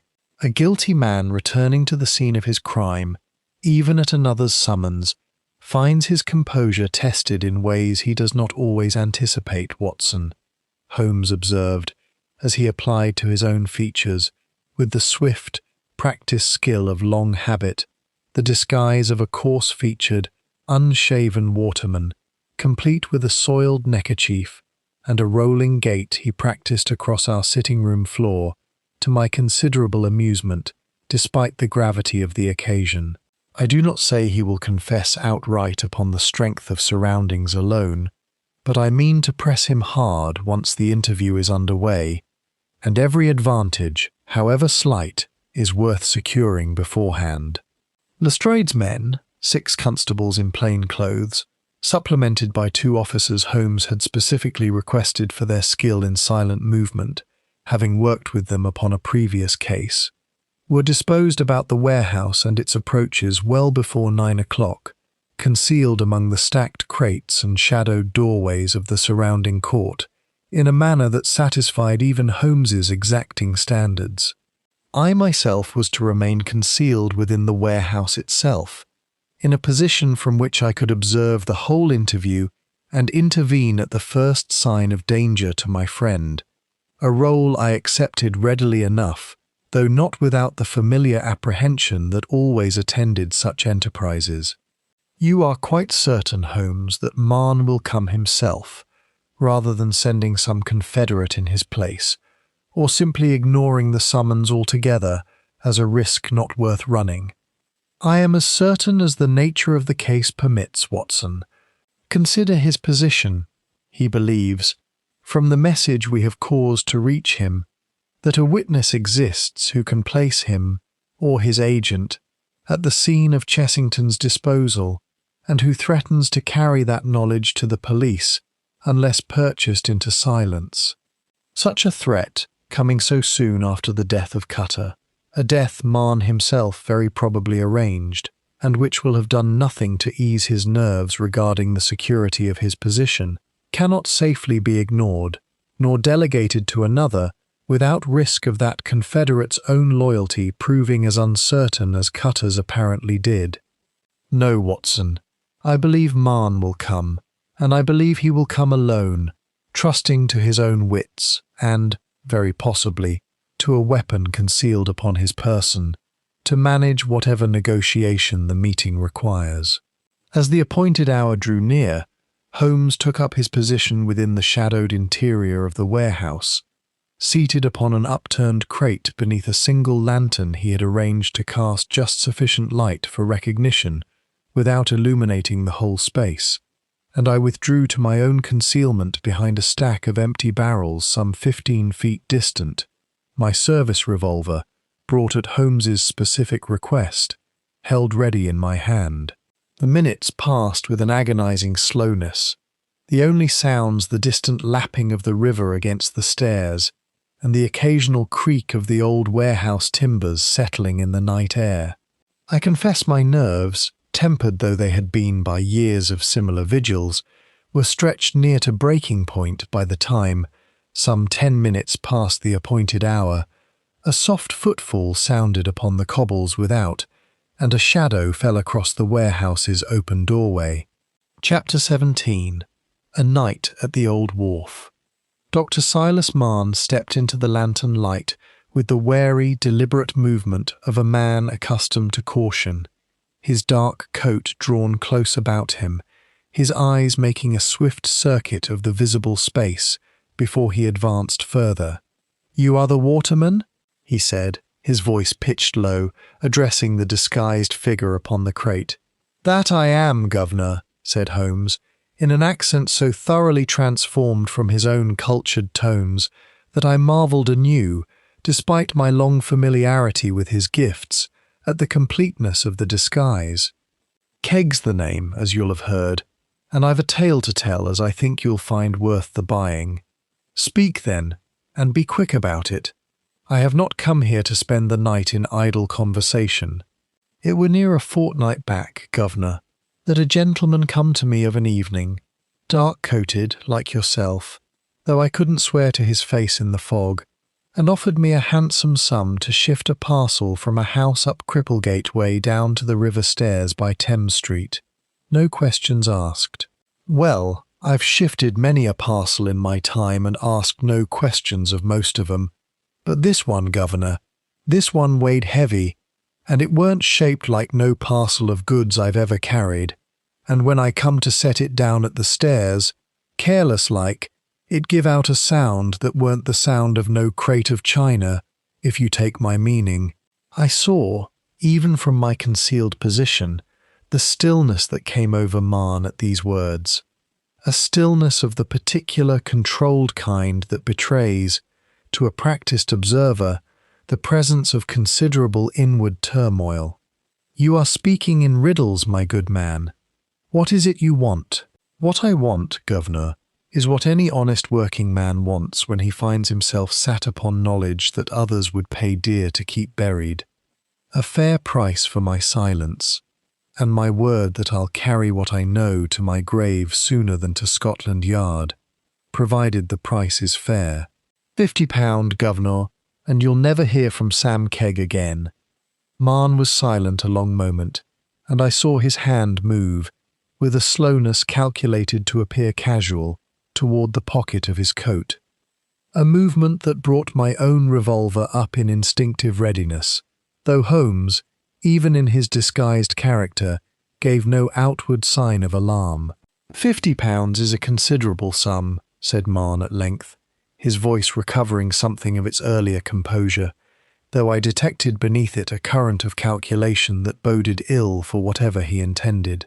I do not carry such a sum upon my person, naturally, but I can have it delivered to you within the day, provided I have your assurance that this is the whole of the matter, and that no further demands will follow. You have my word on it, Governor, for what a waterman's word is worth to a gentleman such as yourself. Then let us settle the particulars, said Marn, and took a further step forward into the lantern light, and it was at this moment, as I watched with every nerve strained to its utmost, that I saw his hand emerge from his coat pocket, not empty, as an honest negotiation would suggest, but grasping the dull gleam of a revolver's barrel. "I think, Mr. Kegg," said Marn, his voice suddenly stripped of all pretence, "that £50 is rather more than the silence of a dead man requires."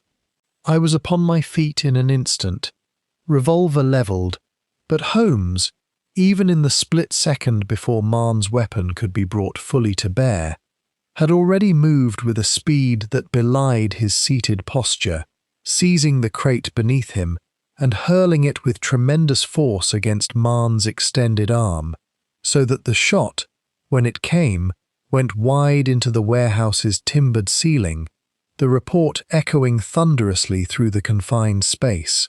"Now, Watson," Holmes's voice rang out, stripped in an instant of its assumed accent and restored to its own familiar tones, and I was already advancing, revolver trained upon our adversary, as the concealed constables burst from their positions about the warehouse's approaches, converging upon the doorway with a speed that left Marn no possibility of flight. "Dr. Silas Marn," said Holmes, rising now to his full height and stripping away, with a single practised motion, the false whiskers that had completed his disguise.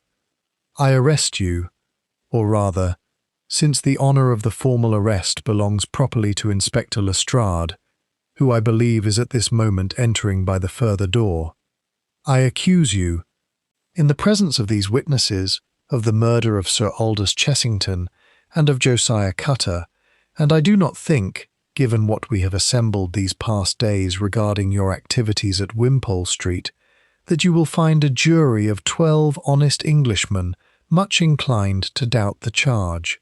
Marn, disarmed now and held fast between two constables, stared at Holmes with an expression in which fury and a kind of despairing calculation seemed to war for mastery, and said nothing at all, though I saw, in the working of his jaw and the sudden pallor of his face, that he understood, as clearly as any words could have conveyed it, that the game upon which he had staked everything was at last irrevocably lost.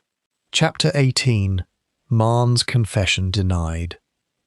Marn was conveyed that same night to Scotland Yard, where he was formally charged, in the small hours of the morning, with the murders of Sir Aldous Chessington and Josiah Cutter, and where he maintained, throughout the lengthy interview that followed, a silence broken only by repeated and increasingly agitated demands to see a solicitor, demands that were, of course, granted in due course, though not before Lestrade, with Holmes's evident approval, had made plain to him the full weight of the evidence already assembled against him. I attended, at Holmes's invitation, upon a further interview conducted the following morning. Once Marn's solicitor, a Mr. Corbett, engaged in some haste and evidently unfamiliar with the full particulars of his client's affairs, had been permitted a brief consultation. "You will find it a difficult defence to construct, Dr. Marn," said Holmes, seating himself across the small table in the interview room with the same unhurried composure he might have brought to a discussion of chemistry or philosophy. "We have your victim's own testimony, written in his own hand during the very hours of his captivity, describing his abduction, his confinement, and the operation he was compelled, though he refused, to his lasting credit and to your evident fury, to perform." We have the testimony of a waterman who will swear, once granted the immunity Inspector Lestrade is prepared to offer him, to having conveyed a heavy and ominously shaped parcel from the very house in Cripplegate where that confinement took place, to the river stairs near which the body was subsequently discovered. We have the records of the General Medical Council, establishing beyond serious dispute a pattern of fraudulent certification stretching across 5 years and connecting you to a solicitor named Halloway, who I do not doubt will prove considerably less loyal to your cause once he learns the full extent of the evidence arrayed against you both. And we have, not least, the parcel of blooded instruments you caused to be delivered to Dr. Prentice's rooms in a clumsy and ultimately unsuccessful attempt to divert suspicion from yourself, a parcel whose true origin a careful examination of the delivery boy's description and of the oilcloth wrapping itself, which I have reason to believe matches material found in your own clinic's storeroom, will not be difficult to establish before a jury. Marne's solicitor attempted at several junctures to caution his client against response, but Marne, whether from the particular arrogance that had sustained his scheme through years of successful operation, or from the simple exhaustion of a man who saw, at last, no further profit in continued denial, waved the caution aside. "You think yourself very clever, Mr. Holmes," said he, his voice low and bitter. "You do not understand the pressures that drive a man to such measures. Chessington would have ruined me, ruined everything I had built across 15 years of careful work. And for what? A scruple, a nicety of professional conscience that would have profited no one, least of all the families who received, through my arrangements, rather more than they would ever have seen through the ordinary and grinding processes of the law. You mistake me, Doctor, if you believe I have failed to understand your reasoning," said Holmes, with a coldness I had rarely heard him employ. "I understand it perfectly.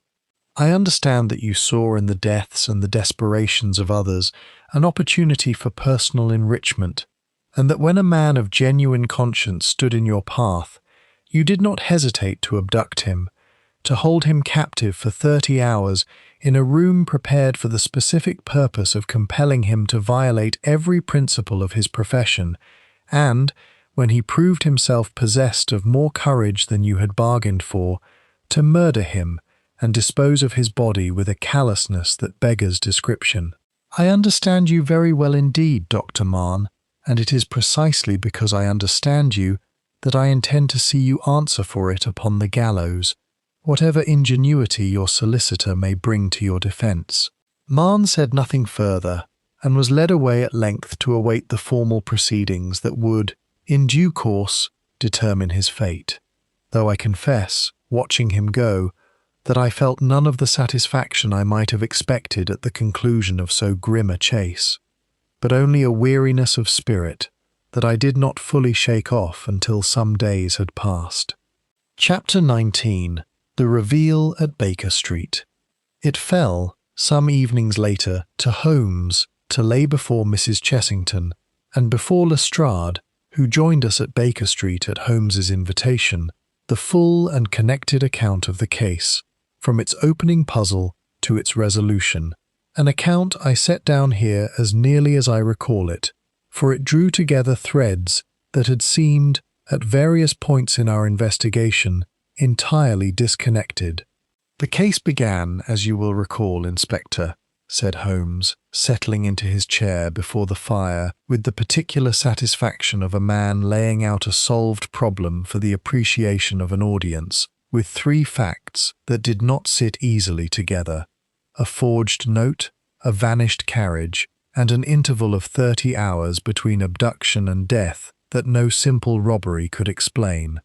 From these 3 facts, I reasoned that we sought not a chance encounter with violence, but a deliberate abduction undertaken for some specific purpose, a purpose that the missing surgical instruments, so curiously and selectively chosen from among a case of equally valuable implements, suggested must be surgical in nature. The visit to Sir Aldous' own home furnished the next thread, his wife's account of a missing notebook, of late hours spent at his clinic upon business that appeared to involve no actual patients, and of a scrap of paper bearing initials and dates that we would later confirm corresponded precisely to entries in the clinic's own admissions register. This told me that whatever troubled Sir Aldous in his final weeks was connected to his partnership with Dr. Mahon, and very probably to some irregularity in the clinic's practice of certification. The coachman Tuggs then furnished the crucial link to the house in Cripplegate, where our examination revealed both the crude operating theatre in which Sir Aldous had been compelled to labour, and, most fortunately, his own notebook left behind. I believe through Mahon's oversight in the haste of disposing of the body, rather than through any design, and containing his own account, written during his captivity, of the fraud he had discovered and the operation he had been ordered, and had steadfastly refused, to perform. The scheme itself, as the Medical Council's records subsequently confirmed, was one of considerable sophistication, conducted across 5 years or more, in partnership with a solicitor named Halloway, whose office in Gray's Inn managed the settlement of estates released by Mahon's fraudulent certifications of death, certifications that permitted men and women of means, facing ruin or disgrace, or simply desiring a fresh start unencumbered by their former lives, to vanish under a new identity, while their supposed decease released their estates to conveniently positioned heirs, who shared the proceeds, we must presume, with Mahon and Halloway both. Sir Aldous Chessington's crime, in Mahon's eyes, was to have discovered this scheme, and to have possessed the moral courage to act upon that discovery, rather than to look the other way, as I do not doubt a great many men, faced with the same temptation to comfortable ignorance, might have chosen to do. But the operation he was compelled toward, said Mrs. Chessington, her voice unsteady, what was its true purpose?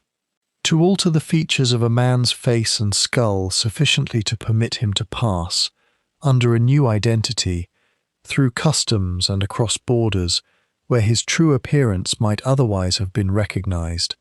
A client of Mahon's scheme, I surmise, of some prominence, whose disappearance required rather more elaborate concealment than the ordinary run of Mahon's fraudulent certifications. Your husband's refusal to perform this operation, sustained through what must have been many hours of threat and, I fear, considerable privation, cost him his life. But it also, I think, preserved something of far greater value, his own integrity, and, in the end, the very evidence that has now brought his murderer to justice, for it was his own notebook, kept even in captivity, that supplied the crucial thread connecting Mahon to the crime beyond any reasonable doubt. And the second death, poor Cutter.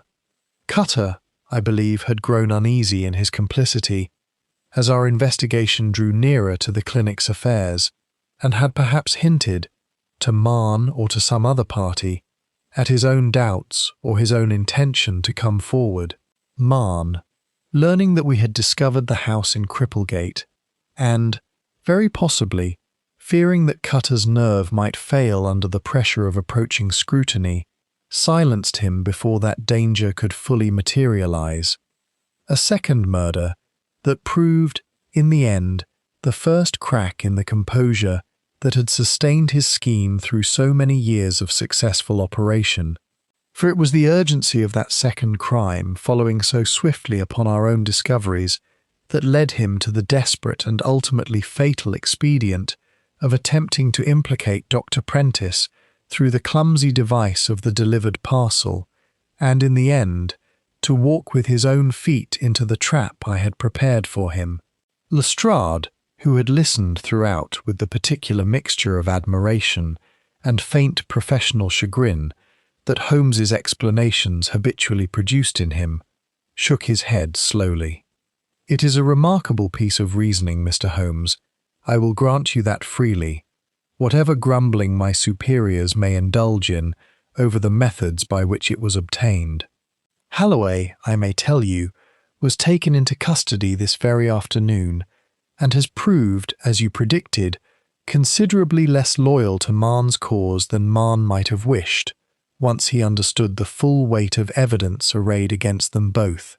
"I am glad to hear it," said Holmes, "for I do not think justice fully served while any part of this scheme's architecture remains standing, however small a part Halloway's own share in it may ultimately prove to have been."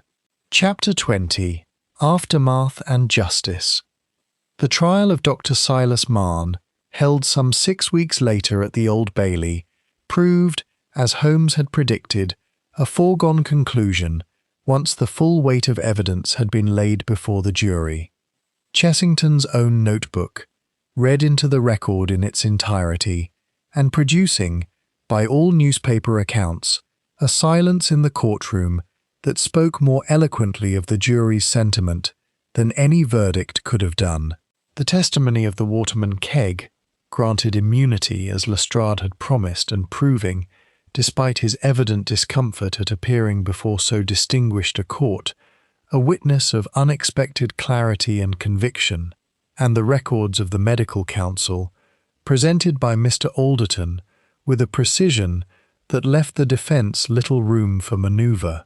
Halloway, the solicitor, turned Crown's evidence in exchange for a reduced sentence, and his testimony filled in the final particulars of the scheme's operation, confirming that some 14 fraudulent certifications had in fact been arranged across the partnership's duration, involving sums that, by the prosecution's careful reckoning, exceeded £80,000 in total, a fortune built, as Holmes had observed with quiet bitterness at the trial's conclusion, upon the exploitation of grief and desperation, and defended, in the end, by murder.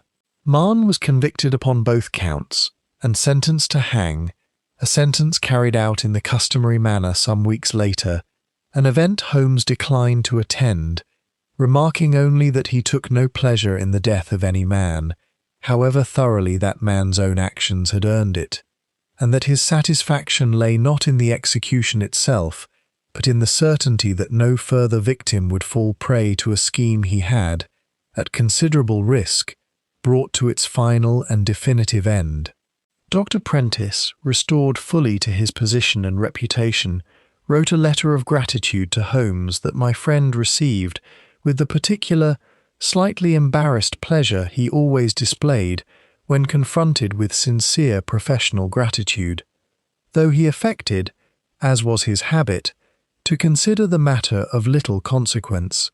Mrs. Chessington called upon us once more, some months after the trial's conclusion, to express her own gratitude in person, and to inform Holmes that she had established, in her late husband's memory, a small fund at the Wexford Street Hospital for the support of physicians who found themselves, through professional conscience, at odds with the institutions or partnerships that employed them, a fitting memorial, I thought, to a man whose quiet, sustained courage had, in the end, proved the undoing of a scheme that had operated undetected for the better part of a decade. "It is a curious thing, Watson," Holmes remarked, some days after this final visit, as we sat together before the fire in the particular companionable silence that had grown, over the years of our association, into one of the great comforts of my life. How often the truly significant courage in this world manifests not in some dramatic gesture witnessed by a crowd, but in a private refusal, sustained through fear and pain, that no one may ever know of at all, had chance not preserved the record of it. Sir Aldous Chessington will not be remembered by history as a hero. His name will appear, if it appears at all, as a footnote to Marne's greater infamy, and yet I do not think I have encountered, in the whole of my career, a more genuine instance of moral courage than his refusal, sustained to the very point of death, to lend his skill to a crime he had resolved, at whatever cost to himself, he would not commit. "You have grown almost sentimental, Holmes," I observed, not without a certain affection. "I have grown, Watson, merely observant of a fact that sentiment does not require to be true, however much it may also happen to please the sentimental heart. Now, I believe Mrs. Hudson has prepared something rather better than our usual fare for dinner this evening, in celebration, I collect, of a case satisfactorily concluded, and I do not think we should keep her waiting upon our philosophical reflections a moment longer than courtesy strictly requires." Chapter 21. A Quiet Pipe. It was some weeks later, upon a mild evening in early December, the fog having lifted at last to reveal a clear, cold sky, pricked with stars above the chimney-pots of Baker Street, that I found occasion to ask Holmes a question that had lingered in my mind since the case's conclusion. "Holmes, do you never tire of it? The endless procession of human wickedness, one scheme following upon another, each requiring the same exhausting vigilance, the same relentless application of mind and nerve. I confess that this case, more than most, left me wearied in spirit rather than exhilarated by its resolution." Holmes considered the question with the particular seriousness he reserved for those rare occasions when I ventured beyond the practical details of a case into its deeper implications, drawing slowly upon his pipe before answering. "I will not pretend to you, Watson, that every case leaves me untouched by the darkness it uncovers. This one, I confess, more than most. There was in Chessington's quiet, unwitnessed courage something that struck rather nearer to whatever passes, in my own constitution, for the heart, than I am generally accustomed to admit even to myself. But I do not tire of the work, Watson, for the alternative to vigilance is not peace, but simply undetected wickedness, flourishing in the comfortable darkness that indifference provides. Marne operated for 5 years, Watson, defrauding the grieving and enriching himself upon the fabricated deaths of the innocent, before a single man of conscience stood in his path, and that man paid for his courage with his life. I do not think the world can afford many more such intervals of comfortable ignorance before the accumulated weight of undetected wickedness becomes more than any society can bear to carry." He fell silent a while, watching the smoke from his pipe curl upward into the December air, and when he spoke again it was in a lighter tone, as though drawing himself back, by deliberate effort, from reflections he judged too melancholy for prolonged indulgence. "Besides, Watson, I derive a certain satisfaction, I will not dignify it with a grander name, from the particular puzzle each case presents, quite apart from the moral weight it carries.